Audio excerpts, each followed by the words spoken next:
اعوذ باللہ من الشیطان الرجیم بسم اللہ الرحمن الرحیم۔ ناظرین السلام علیکم، میں ہوں آپ کی میزبان روحی فاطمہ، آپ سبھی کا خیر مقدم کرتی ہوں۔ آج ہمارے ساتھ موجود ہیں حجت الاسلام والمسلمین عالی جناب مولانا سیف عباس صاحب قبلہ، جن سے ہم گفتگو کے ساتھ ساتھ کچھ سوالاتوں کے جوابات بھی جانیں گے۔ آئیے ہم سب ان کا خیر مقدم کرتے ہیں۔ جناب السلام علیکم۔ وعلیکم السلام۔ تو جناب ہم آپ سے یہ جاننا چاہتے ہیں کہ جو لوگ سال بھر واجبات نماز کو انجام نہیں دیتے ہیں، پوری طریقے سے نہیں پڑھتے ہیں، تو کیا ان کا روزہ رکھنا صحیح ہے؟ بسم اللہ الرحمن الرحیم۔ دیکھیے ایسا ہے کہ نماز جو ہے وہ بھی واجب ہے اور روزہ وہ بھی واجب ہے۔ جی، میں نے شاید اسی ہیلپ لائن کے دوران اس بات کو بتایا تھا، اگر نماز ترک کرتا ہے کوئی شخص تو اس کے لیے عذاب الہی ہے۔ جی، نماز جو ہے وہ اگر قبول ہو گئی تو سب قبول ہو جائے گا، اگر نمازی نہیں ہے تو بھی کیا فائدہ۔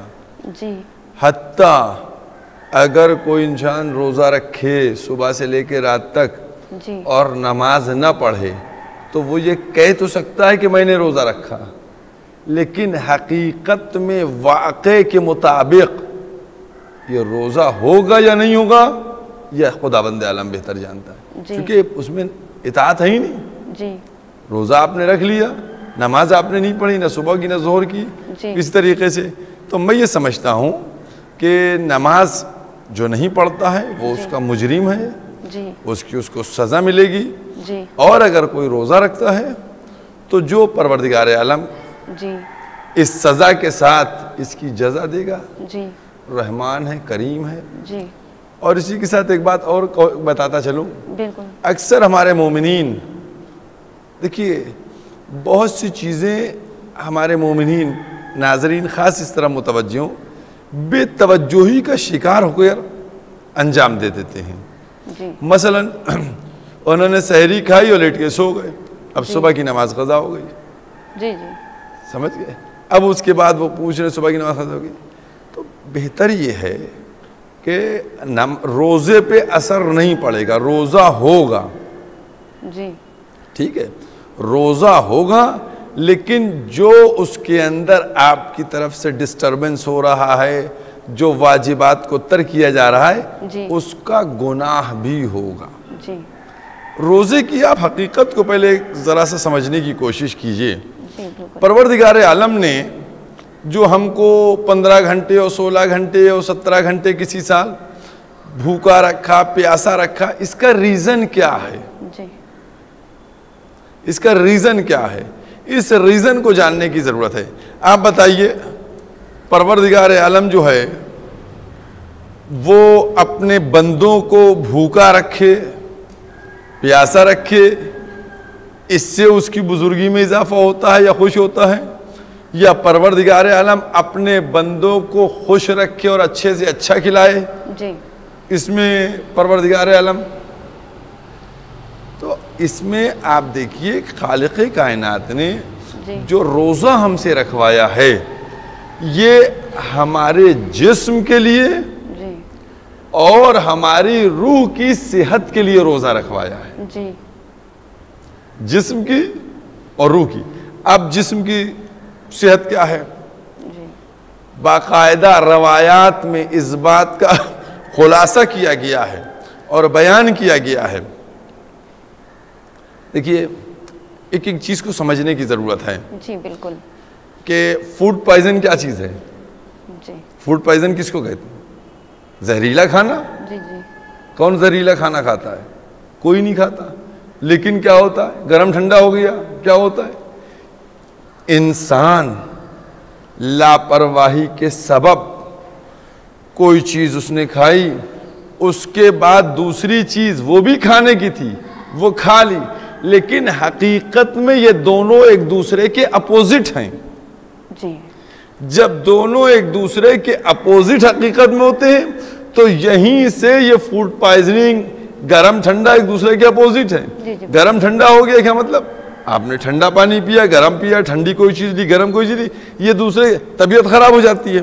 تو انسان اس کو پتہ نہیں چلتا ہے کہ وہ 11 مہینے کیا چیز کھا رہا ہے، اس کے بعد دوسری کیا چیز لے رہا ہے، جو ایک دوسرے کے اپوزٹ ہوتی ہے. ہم کو نہیں معلوم, ہم نے رات میں کھانا کھایا اور رات میں کھانا کھایا, اس کے بعد چاول کھایا, اس کے بعد فلانی چیز کھائی, اس کے بعد فلانی چیز, سب کھانے کی بہترین چیزیں, لیکن حقیقت میں یہ ایک دوسرے کے اپوزٹ اندر جا کے کام کریں گی, یہ نہیں معلوم ہے. تو معصومین کی احادیث سے پتہ یہ چلتا ہے کہ 11 مہینے جو اس طرح کی مختلف غذاؤں کے ذریعے سے آپ کے جسم میں فساد کی کیفیت پیدا ہوتی ہے, پروردگار عالم اس 1 مہینے کے روزوں کے ذریعے سے آپ کے اندر کو ریفائنڈ کر دیتا ہے, بالکل صاف کلیئر کر دیتا ہے. جو آپ نے 11 مہینے میں گڑبڑ سڑبڑ چیزیں کھائیں گے تو یہ آپ کا جسمانی عبادت کا ہو گیا, جسمانی آپ کو پروفٹ ہوا آپ کے اندر جو ہے. اور اسی لیے آپ دیکھیں بہت سے لوگ کہتے ہیں, میں اپنے ناظرین سے کہتا ہوں, کسی نے اگر ویٹ کیا ہوگا تو میری تصدیق کرے گا, اگر ویٹ نہیں کیا ہے تو ابھی بھی آدھا مہینہ باقی ہے, آپ ویٹ کر کے دیکھیں. اور ویٹ گھر گیا, ویٹ گر گیا, اور رمضان میں یہ وہ, آپ ویٹ کر کے دیکھ لیجئے, رمضان میں کسی بھی روزے دار کا ویٹ گھٹتا نہیں ہے. اگر ایک وقت غذا نہ کھانے سے کچھ کمی ہوتی ہے تو ہفتے سے 10 دن میں پھر اسی ویٹ پر آ جاتا ہے. سمجھے؟ تو اس سے کوئی ایسا نقصان نہیں کہ کمزوری ہو جاتی ہوتی ہے. روزہ حقیقت میں آپ کی جسمانی صحت کے لیے ہے اور روحانی. اور روحانی کیا چیز ہے؟ ہم اگر نہیں کھا رہے ہیں, اگر ہم نے صبح سے لے کے لاکھ انسان کو پیاس لگے نہیں پانی پی رہا ہے, لاکھ انسان کو بھوک لگے نہیں کھا رہا ہے, وہ مغرب کے وقت کھائے گا جب غروب آفتاب ہو جائے گا. یہ اس کا نہ کھانا نہ پینا یہ اپنے اس معبود حقیقی کی اطاعت کی طرف متوجہ کرتا ہے کہ یہ انسان اپنی ان خواہشات کو کس طریقے سے مؤخر کیے ہے, پس پوچھ ڈالے ہے, اور رضائے الہی کے لیے وہ کس طریقے سے تمام نعمتوں کو ترک کیے ہوئے کہ اللہ کی رضا حاصل ہو جائے. اسی لیے اس سے تقرب. تو نماز کی جو بات آپ نے کہی تھی, تو نماز جو ہے, ہم کو نماز یہ نہیں ہمیں بس روزہ رکھ لیا یا نماز پڑھ نہیں, ہم کو اپنی اطاعت اور فرما برداری کو ثابت کرنا ہے. جی بالکل ثابت کرنا ہے ہم کو. تو اس لیے نماز وہ بھی واجب ہے, روزہ وہ بھی واجب ہے, اور روزے کا جو فائدہ ہے وہ آپ کے ساتھ جسمانی کے ساتھ ساتھ روحانی بھی اس سے فائدہ ہے. اور میں یہ سمجھتا ہوں جو لوگ خوفزدہ رہتے ہیں کہ رمضان میں ہم روزہ رکھیں گے صحت ڈاؤن ہو جائے گی, میں نے معصوم کی احادیث کے ذیل میں خلاصہ کر کے یہ بتایا کہ آپ اگر 1 مہینے کے روزے رکھیں گے تو آپ صحت مند ہوں گے, آپ کو صحت ملے گی, آپ کو نہ کمزوری ہوگی اور نہ بیماری ہوگی. جناب بعض لوگوں کا یہ سوال رہتا ہے کہ ہم اگر نئی جگہ پہ نماز پڑھنے جا رہے ہوں تو ہم یہ کیسے پتہ کریں کہ قبلے کا رخ کدھر ہے؟ دیکھیے 2-3 چیزیں ہیں. ایک چیز یہ ہے کہ قبلے کے رخ کے لیے آج کل تو وہ قبلہ نما چیز آ گئی ہے, ٹھیک ہے, اس کو لے لیں. اب اگر وہاں پر کوئی مسجد نہیں ہے تو قبرستان کے ذریعے سے آپ پتہ لگا سکتی ہیں. اچھا, قبرستان میں قبروں کا رخ دیکھ لیجئے کہ قبریں جو ہیں وہ کس رخ ہیں, اس سے پتہ لگائیے. اور دیکھیے اب کئی طریقے ہیں, ٹھیک ہے, آپ مسجد ڈھونڈے نہیں ملے, آپ قبروں کے ذریعے سے پتہ لگائیں, آپ قبلہ نما کے ذریعے سے دیکھیں, آپ سورج کو نکلتے اور غروب ہوتے دیکھیں. جب کچھ بھی آپ کی سمجھ میں نہیں آئے, ٹھیک ہے, تو آپ کو چاروں طرف رخ کر کے نماز پڑھنا ہے. ٹھیک, اب ایک سوال اور آتا ہے اسی کے اندر, سوال کے اندر ایک سوال ہے کہ اب اگر مثلا ہمارے پاس 4 رکعت پڑھنے کا وقت ہے, ٹھیک ہے, اور ہم نے بتا دیا, شریعت نے بتایا کہ بھی چاروں طرف کیجئے, تو یہ 16 رکعت ہو جائے گی, تو ہماری نماز تو قضا ہو جائے گی. تو اس کے لیے ہم کو حکم یہ دیا گیا ہے, ہمارے مراجع کرام نے کہا کہ احتیاط یہ کرنا چاہیے کہ جدھر کی طرف آپ کا دماغ کہہ رہا ہو. مثلا ہمیں کچھ 10-20% کی, یا مثلا جیسے ٹوائلٹ, اس کی ہم کو ذریعے سے پتہ چل سکتا ہے قبلہ کدھر ہے, کیونکہ ہم نہ اپوزٹ کی طرف بیٹھ سکتے ہیں, نہ پیٹ کر سکتے ہیں, نہ چہرہ کر سکتے ہیں, تو اب 2 ہی سمتیں ملیں گی. تو جدھر آپ کا خیال جا رہا ہے, زن جا رہا ہے, گمان ہو رہا ہے کہ بھائی ادھر لگتا ہے قبلہ ہوگا, سمجھ, تو میں یہ ہے تو اس میں یہ کہ آپ ادھر کر کے 4 رکعت نماز پڑھ لیجئے, انشاءاللہ پروردگار عالم قبول کرے گا. جناب آپ ہمیں یہ بتائیں کہ رمضان المبارک میں کیا زکوٰۃ دی جا سکتی ہے؟ دیکھیے ایسا ہے, ہمارے کے یہاں 2 چیزیں ہیں. ایک ہمارے کے یہاں خمس ہے, اور ایک ہمارے کے یہاں زکوٰۃ ہے. ٹھیک ہے, خمس اور زکوٰۃ, یہ 2 چیزیں ہمارے کے یہاں ہیں. زکوٰۃ جو ہوتی ہے وہ کس چیز کے اوپر واجب ہے؟ زکوٰۃ ان معین چیزوں کے اوپر واجب ہوتی ہے. ٹھیک ہے, اور خمس جو ہے یہ ہمارے اس مال کے اوپر واجب ہوتا ہے جو ہمارے پاس بچ جاتا ہے. ٹھیک, جو ہمارے برادران اہل سنت ہیں ان کے یہاں زکوٰۃ واجب ہے, تو رمضان میں وہ زکوٰۃ دیتے ہیں. تو اس میں اکثر میرے پاس سوالات اس میں آتے ہیں کہ زکوٰۃ, تو ہمارے مومنین جو ہیں فقہ جعفری والے, وہ سمجھتے ہیں کہ رمضان میں زکوٰۃ ہم کو بھی دینا چاہیے. نہیں, ہمارے کیا زکوٰۃ رمضان میں نہیں دی جائے گی. ہمارے کے یہاں زکوٰۃ کا جو پروسیس ہے وہ الگ ہے. ان کے یہاں صرف اور صرف 1 مہینے کار خیر ہوتا ہے, اسی میں زکوٰۃ دی جاتی ہے, اسی میں سب دیا جاتا ہے. ہمارے کے یہاں ڈیٹ وائز ہوتا ہے. خمس کو کسی اور میں اگر کبھی سوال آیا تو بتا دوں گا, زکوٰۃ کی بات آپ سے کیے لیتا ہوں. زکوٰۃ جو ہوتی ہے اس کے لیے لازم یہ ہے, 2 چیزیں ہیں, ٹائم لیمٹ اور کوانٹٹی لیمٹ. یہ 2 چیزیں مسٹ ہیں, ضروری ہیں. مثلا اگر آپ کے پاس 35 بھیڑیں ہیں تو آپ پر زکوٰۃ واجب نہیں ہے. اگر آپ کے پاس 40 بھیڑیں ہو جائیں گے تو زکوٰۃ واجب ہوگی. اچھا, تو ہمارے پاس آج 40 بھیڑیں, 40 زکوٰۃ واجب ہو گئی؟ نہیں. اب یہ 40 بھیڑیں جو ہیں یہ ہمارے پاس پورے سال رہیں, پورے سال رہیں, تب ہمارے پاس ان کے اوپر زکوٰۃ واجب ہوگی. مثلا ہماری 40 بھیڑیں ہیں, 8 مہینے رہتی ہیں, 8 مہینے بعد ہم 2 بھیڑیں بیچ دیتے ہیں, اب 38 بچتی ہیں, اب زکوٰۃ واجب نہیں ہوگی. تو زکوٰۃ کے لیے 2 چیزیں ہیں. جو کچھ چیزیں ہیں, مثلا بھیڑ ہے, گائے ہے, اونٹ ہے, اور گیہوں ہے, کشمش ہے, کھجور ہے, ان تمام چیزوں پہ زکوٰۃ ہوتی ہے. تو معین چیزوں پہ, ناظرین غور فرمائیں, معین چیزوں پر معین مقدار میں ٹائم لیمٹ پہ آپ پر زکوٰۃ واجب ہوگی. ٹھیک ہے, سونا, چاندی, جو, کشمش, کھجور, گائے, بھیڑ, بکری, ان سب پہ.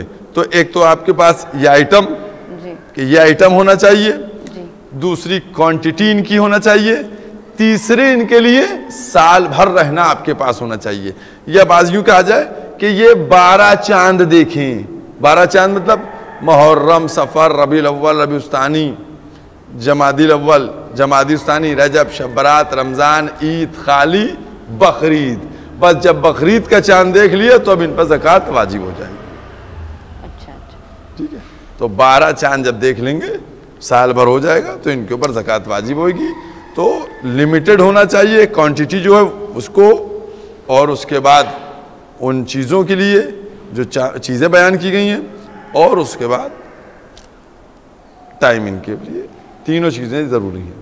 تو جناب جیسے آپ نے بتایا کہ سونے پہ بھی زکوٰۃ دی جا سکتی ہے، تو کیا خواتین کے زیور پہ زکوٰۃ دی جا سکتی ہے؟ ہاں، یہ بھی بہت ایک اہم چیز ہے کہ جب زکوٰۃ کی بات آتی ہے اور سونے کے اوپر بات آتی ہے جی تو اس میں دیکھیے اس شریعت کے سسٹم کو سمجھیں، جی اور میں اپنے ناظرین تک چاہتا ہوں کہ صرف ایک مسئلے کو ہم بیان نہ کریں آپ کے سامنے، جی بلکہ آپ کو پورا سسٹم بتا دیں، جی بالکل، تاکہ وہ سسٹم کے ذریعے سے اگر بات آپ کے ذہن کے اندر جائے گی تو پھر آپ مسئلے کو نہیں بھولیں گے۔ جی ابھی آپ کا سوال یہ تھا کہ زکوٰۃ زیورات پہ دے دی جا سکتی ہے۔ جی اب میں آ رہا ہوں، اگر زکوٰۃ زیورات پہ دی جائے جی تو کوئی بھی یوز چیز کے اوپر زکوٰۃ نہیں ہوتی ہے۔ اچھا، جو چیز آپ یوز کر رہے ہیں، جی یوز میں ہے، اس پر زکوٰۃ واجب نہیں ہوگی، اور جو چیز آپ یوز نہیں کر رہے ہیں، فار ایگزامپل آپ کے زیورات پر زکوٰۃ واجب نہیں ہوگی، جی ٹھیک ہے، آپ کے ان سونے کے بسکٹ پہ زکوٰۃ ہوگی جو آپ نے خرید کر رکھا ہے ایز اے انویسٹ، جی گنیوں پہ زکوٰۃ واجب ہوگی۔ اگر اور دوسری بات ایک اور بتاؤں آپ کو، جی بالکل، کسی بھی چیز پر زکوٰۃ ایک ہی دفعہ واجب ہوگی۔ یہ بھی ہوتا ہے کہ ہر سال زکوٰۃ دینا پڑے گی، نہیں، اگر ہم ہر سال زکوٰۃ دینے لگیں گے تو معلوم دیا ہمارا جو جیسے سونے کی کوانٹٹی جو ہے وہ تقریباً 75 گرام ہے، جی اگر 75 گرام کے آس پاس جو ہے وہ آپ کے پاس سونا گنی کی شکل میں یا بسکٹ کی شکل میں اگر ہے، جی ٹھیک ہے، تو زکوٰۃ دینا ہے۔ اگر اس سے کم ہے جی تو جیسے میں نے بکرے میں بتایا تھا کہ اگر 48 ہیں، 38 ہیں، 40 کی جگہ تو زکوٰۃ واجب نہیں ہوگی، جی اور ایک دفعہ دینا پڑے گی۔ اگر ہر سال دینے کو ہم کہیں گے تو اگر یہ سونا 10 سال میرے پاس رک گیا تو سب کچھ نکل جائے گا پھر تو جی دھیرے دھیرے کر کے، لہذا ایک دفعہ زکوٰۃ دی جائے گی، اور زیورات پر زکوٰۃ نہیں ہوتی ہے۔ جی وہ گنیاں یا جو آج کے زمانے میں سونے کے بسکٹ وغیرہ چلتے ہیں جو انویسٹ کرنے کے لیے رکھے جاتے ہیں، ان کے اوپر زکوٰۃ واجب ہوتی ہے، جی ان پہ زکوٰۃ آپ کو ادا کرنا پڑے گی اگر ان کی کوانٹٹی جی شریعت کے مطابق ہے۔ جناب جیسے ہمارے اسلام میں ہے کہ حج تمام عمر میں ایک بار واجب ہے، اب اگر کسی کے پاس اتنا مال نہ ہو یا اس کی حیثیت نہ ہو حج کرنے جانے کی اور اس کی موت ہو جاتی ہے، تو اس کے لیے شریعت کی کیا احکام ہے؟ تو واجب ہی نہیں حج۔ حج جو ہے قرآن کریم میں آیت ہے جی کہ جو مستطیع ہو، جی استطاعت رکھتا ہو، جی استطاعت رکھتا ہو، تب اس کے اوپر حج واجب ہے۔ جی آج کے دور میں جیسے اس وقت پرائیویٹ حج جو ہے وہ تقریباً 7 لاکھ روپے میں ہو رہا ہے، جی جی اور جو گورنمنٹی حج ہے وہ تقریباً 4 سے 5 لاکھ کے بیچ میں ہے۔ جی تو اگر کسی کے پاس اتنی کوانٹٹی میں پیسہ ہے اس سال، جی ٹھیک ہے، کہ وہ حج کے خرچوں کو، ایک چیز اس میں ہاں اور آپ کو بتاتا چلوں، بعض لوگ یہ پیسہ رکھے رہتے ہیں، جی ان سے کہیے آپ نے حج نہیں کیا، کہنے نہیں وہ تو لڑکی کی شادی کا ہے، ٹھیک ہے، تو لڑکی کی شادی کا پیسہ رکھنا یہ شریعت میں کہیں نہیں آیا ہے۔ جی حج کرنا دین میں ہے، شریعت میں ہے، جی تو آپ جو پیسہ رکھے ہیں لڑکی کی شادی کے لیے آپ پر پہلے حج واجب ہے۔ جی بعض لوگ کہتے ہیں کہ سارے کاموں سے فراغت ہو جائے، یہ سب ہماری بنائی ہوئی ہیں، جی جی تب ہم لڑکی کی شادی کر لیں اور لڑکے کی پڑھائی پوری کروا دی جائے اور اس کے بعد مکان بہترین مرضی کے مطابق بنا لیا جائے۔ جب سب کچھ ہو جائے، یا اسی کے مثال اور مثلا بہت سے لوگ ایسے ہیں، اللہ ان لوگوں کی ہدایت کرے، جی جب وہ ریٹائر ہو گئے تو انہوں نے مسجد میں جانا شروع کیا، جب وہ بڈھے ہو گئے تو انہوں نے داڑھی رکھنا شروع کی، جی سمجھ گئے؟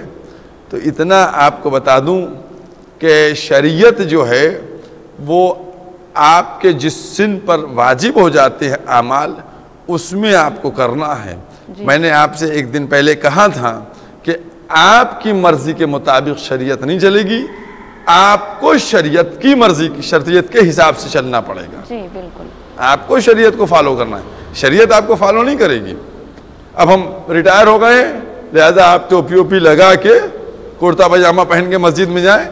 یاد رکھیے اب آپ کے پاس کوئی کام نہیں ہے, تب آپ اللہ میاں کی عبادت میں اللہ میاں کے پاس مسجد میں جا رہے ہیں.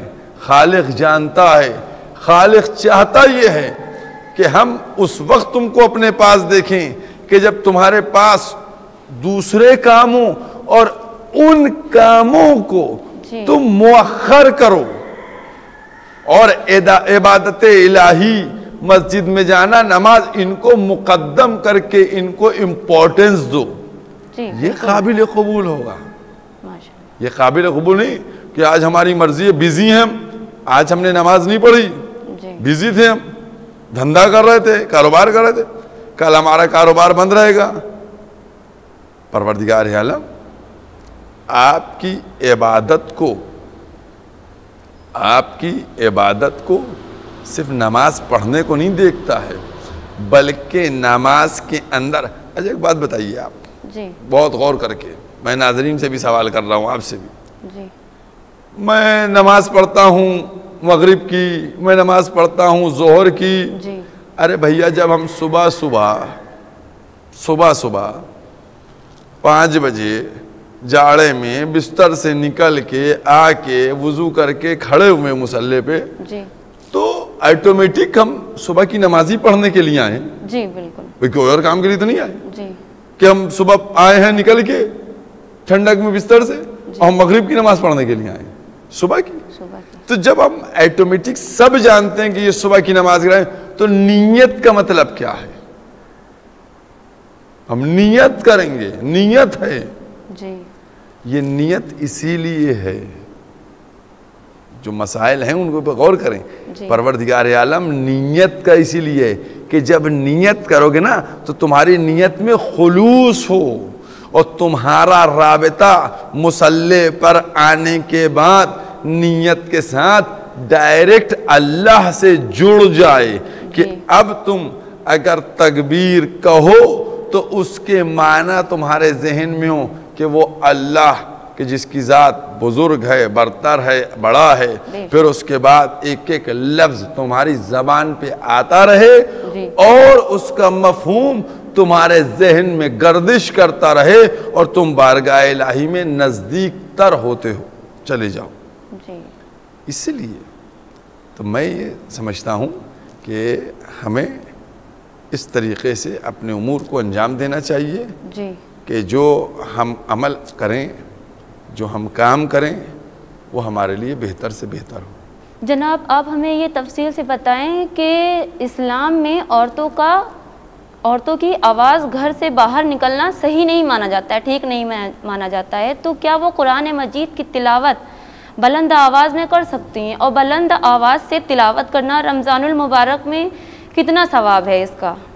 دیکھیے بلند آواز سے تلاوت کرنے کا ثواب ہے کہ مثلا ہم تلاوت کر رہے ہیں, اگر ابھی ہم یہاں تلاوت کر رہے ہیں تو اگر بلند آواز سے ہوگی تو جو یہاں 3-4 لوگ ہیں سن لیں گے, ان کو بھی ثواب مل جائے گا. تو جو ان کو ثواب مل رہا ہے اس میں بھی میرا شیئر ہو جائے گا. تو ثواب کا مطلب یہ ہے کہ ثواب مل رہا ہے. اب بلند آواز جہاں تک عورت کا ہے, دیکھیے عورت کے لیے یہ میں اپنے ناظرین خواتین کو متوجہ کر دوں, یہ اس کم فہمی میں رہتی ہیں کہ عورت پر بہت زیادہ ظلم کر دیا کہ 9 سال میں عبادت بھی آ گئی, پھر برقع بھی پہنا دیا, پھر پردہ بھی کرو, اور پھر یہ بھی کرو, اور سارے مسائل ہیں. عورت اس کے احترام کی خاطر یہ سب ہے. سمجھ رہی ہیں؟ یہ عورت کا احترام ہے کہ جس کے ذریعے سے اس کو پروردگار عالم نے کس طریقے سے, بھئی کوئی بھی آپ غور کر کے دیکھیے, غور کیجئے گا کہ ہمیشہ اور آپ کے گھر میں high school, inter, B A, P H D سب کتابیں ہوں گی، لیکن کوئی کتاب جزدان میں نہیں ہوتی ہے، کور کے اندر جو محترم کتاب ہوتی ہے اسی کو آپ کور کے اندر رکھتے ہیں. تو کیا کسی چیز کو ڈھانکنا کسی بھی انداز سے یہ اس کو کم کرتا ہے یا اس کی امپورٹنس کو بڑھاتا ہے؟ امپورٹنس کو بڑھاتا ہے. امپورٹنس کو بڑھاتا ہے. جی. تو اگر عورت کے لیے، خاتون کے لیے یہ ہے حکم کہ آپ کی آواز نہ جائے، جی. آپ جو ہیں اس طریقے سے. اور ایک بات میں کہتا چلوں، جی بالکل، ابھی آ گئی ہے ذہن میں. دیکھیے میں بالکل کہہ رہا ہوں، علماء سے پوچھئے، فقہا سے پوچھئے، مراجع سے پوچھئے، ٹھیک ہے. ہمارا برقع، عورت کو یہ پردہ کیوں کرایا گیا ہے کہ جو برقع پہنے ہیں آپ حجاب پہنے کیوں ہیں؟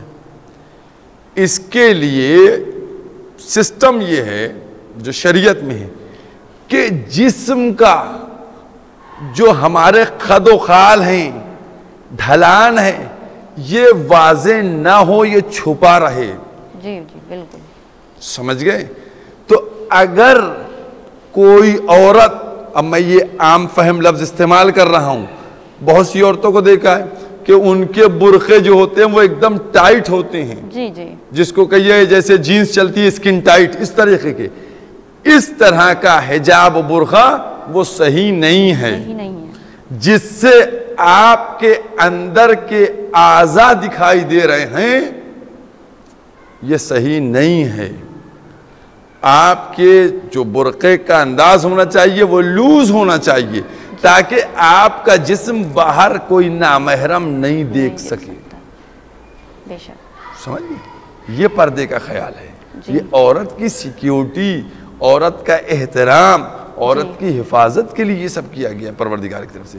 تو لہذا اس کا خیال ہے کہ تو عورت کے لیے اسی طریقے سے کہ عورت کی، اور آپ خود اپنے معاشرے میں دیکھیے، اگر کسی کی بیٹی آہستے سے کلام کرتی ہے، کسی کی بیٹی نرمی کے ساتھ کلام کرتی ہے، ہلکا کلام کرتی ہے، معاشرہ اس کی تعریف کرتا ہے. تو شریعت نے یہی تو کہا ہے اس کام کو تم انجام دو کہ جس کے ذریعے سے تمہارا بھی تعریف ہو. تو وہ تعلیم دی ہے. اور جہاں تک دوسروں کے سننے کی بات ہے تو اتنا ہم کس کے تھوڑی پڑھیں گے. بھائی مثلا میں نے آواز اپنی بلند کی، بسم اللہ الرحمن الرحیم، اب یہ تھوڑی مطلب ہے کہ میں باہر جو ہے اس تک آواز پہنچا دوں. ایک نارمل آواز ہو، جو کمرے میں بیٹھے ہیں، حجرے میں بیٹھے ہوئے، وہ لوگ قرآن سن لیں، ان کو بھی ثواب مل جائے گا. بلند آواز سے تلاوت ہوگی، اس کا ثواب ہوگا. جناب اسی کے ساتھ آپ ہمیں یہ بتائیں کہ جو خواتین روزہ رکھتی ہیں، روزے دار ہیں، تو کیا ان کے گھر کے کام کرنا صحیح نہیں ہے روزے کے مطابق؟ ابھی وہ روزے سے ہیں اور بولتی ہیں کہ ہم روزے سے ہیں تو ہم یہ کام نہیں کریں گے. گھر کا کوئی بڑا اگر کوئی ان سے کام کہہ دیتا ہے تو وہ روزے کی حالت میں ہیں، ہم یہ کام نہیں کر سکتے. کیا روزے کی حالت میں گھر کے کاموں کو انجام نہیں دیا جا سکتا؟ یہ سو معاشراتی سوال ہے، اس کا شریعت سے کوئی لینا دینا نہیں ہے. ایسا سمجھ گئے؟ دیکھیے اس میں یہ دیکھنا پڑے گا، باپ بیٹی سے کہہ رہا ہے، بہن بھائی سے کہہ رہا ہے، بھائی بہن سے کہہ رہا ہے، یا باپ بیٹی سے کہہ رہا ہے، یا شوہر جو ہے وہ زوجہ سے کہہ رہا ہے. کس سے کہہ رہا ہے، کیا کنڈیشن ہے، کیا سچویشن ہے.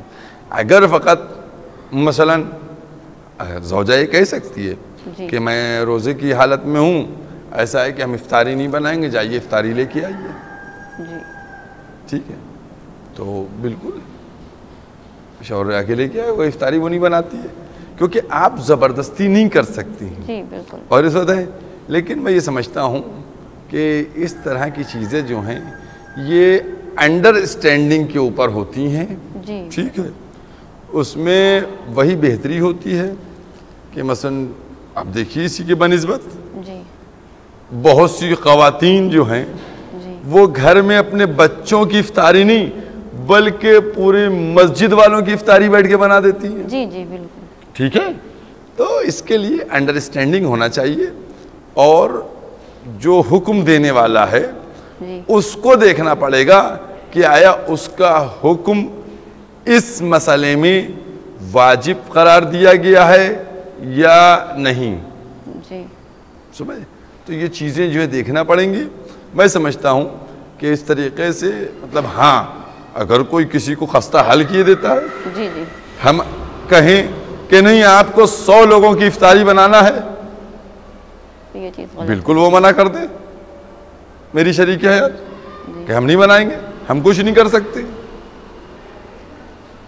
لیکن اگر وہ بنائیں تو اس طریقے سے جو حکم دیے جاتے ہیں، تو میں سمجھتا ہوں یہ تمام چیزیں انڈرسٹینڈنگ اور گھر کے اس نظام کے اوپر منحصر ہوتی ہیں کہ گھر کے اندر کا نظام کیا ہے۔ اسی لیے اگر ہمارے گھر کے اندر کا نظام اچھا ہوتا ہے تو ایک اچھا معاشرہ تشکیل پاتا ہے، کیونکہ اس نظام کے اندر جب بچے تربیت پائیں گے تو پھر ایک شوہر اور زوجہ بہترین اعمال کی مالکہ و مالک ہے۔ ان کے کیا 5 بچے ہوئے مثلا، انہوں نے 5 بچوں کو اچھی تعلیم دی، اب یہ 5 بچے گئے، اب یہ 2 سے 5 ہوئے، پھر 5 سے 25 ہوئے، تو معاشرے میں ایک اچھی تشکیل ہوتی ہے۔ میں سمجھتا ہوں کہ گھر کے اندر کے معاشرے کو بہتر بنانے کی ضرورت ہے، اور ہر کام انڈرسٹینڈنگ کے اوپر بڑے سے بڑا کام کروایا بھی جا سکتا ہے اور ہوتا بھی ہے۔ کہیں پر بھی آرڈر کے ذریعے سے، ظلم کے ذریعے سے، جبر کے ذریعے سے نہیں ہو سکتا۔ بہت بہت شکریہ جناب۔ تو یہ تھے ہمارے حجت الاسلام والمسلمین عالی جناب مولانا سیف عباس صاحب قبلہ، جنہوں نے اپنے گفتگو کے ساتھ ساتھ سوالاتوں کے جوابات کو بہت ہی اچھے انداز میں واضح کیا۔ تو ناظرین، مجھے اپنی میزبان روحی فاطمہ کو دیجیے اجازت، ملیں گے اسی امید کے ساتھ دوسرے پروگرام کے لیے۔ خدا حافظ۔